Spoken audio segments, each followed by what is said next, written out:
Hey guys, welcome back to the channel. In today's video, we're breaking down Affinity versus Krita to help you decide which one is better for digital art and design. So let's get into it. So first up, we have Affinity. Now, the moment you open it, you can tell it's built mainly for photo editing and general design.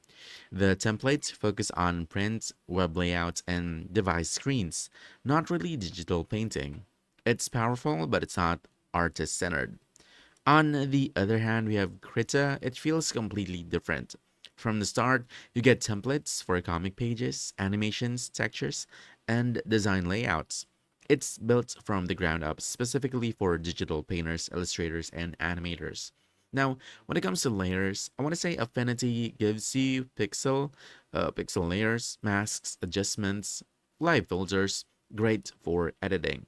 While Krita gives you paint layers, vector layers, filter layers, clone layers, transparency masks, tools that are clearly optimized for drawing and animation workflows. But the biggest difference? Brushes.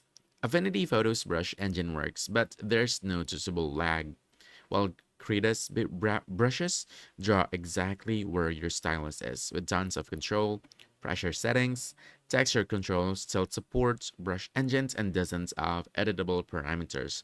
It's artist first, and it shows. Krita also boosts your workflow with features like a pop-up color wheel, canvas rotation, mirroring, quick brush, switching, and automatic color history. Plus, you get transparency lock for fast coloring, perspective assistance, vanishing points, and infinite rulers, huge for comic and concept artists. So, what's the final verdict here? Well, I want to say if your main focus is digital art, painting, comics, animation, Krita wins easily. It's completely free and packed with tools designed for artists. But Affinity is still amazing for photo editing, effects, and polishing your final artwork. A lot of artists actually use both Paint and Krita, Finish, and Affinity. So that's it.